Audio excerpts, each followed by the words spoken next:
శ్రీ మహాగణాధిపతయే నమః. శ్రీ గురుభ్యో నమః. సౌభాగ్యవతులైన స్త్రీలు పసుపును మంగళసూత్రానికి పాదాలకు పెట్టుకోవడం మనకు తెలుసు కదండి. అలాగే 5 స్థానాలలో పసుపును అలదుకుంటే నిత్యం సౌభాగ్యవతిగా ఉంటారు అని పెద్దలు చెప్పారు. అవి నుదుటన, మంగళసూత్రానికి, కడుపుకు, బుగ్గలకు, వీపుకు. దానిలోని అంతరార్థం ఏమిటి అంటే, ఆజ్ఞాచక్రంలో పెట్టుకోవడం వల్ల బుద్ధి ప్రచోదనం అవుతుంది. నా బొట్టును చల్లగా కాపాడు అని వేడుకోవాలి. నా తాళిబొట్టును చల్లగా కాపాడు అని అమ్మవారిని వేడుకోవాలి. తాళిబొట్టుకు అమ్మవారు రక్షణ కవచంగా ఉంటుంది.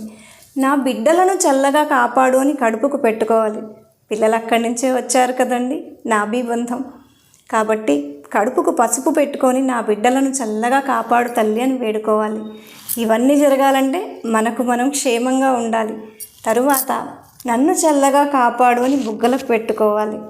అన్నీ బాగుండి పుట్టింటి వాళ్ళ మీద ప్రేమ వదులుకోగలమా? నా పుట్టింటిని చల్లగా కాపాడు అని వీపుకు పసుపు అందుకోవాలని పెద్దలు చెప్పారు.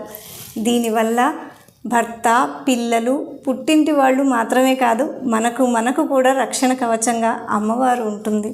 ఈ విధంగా ప్రయత్నిద్దాం, అమ్మ అనుగ్రహాన్ని పొందుదాం. జయ శ్రీరామ్.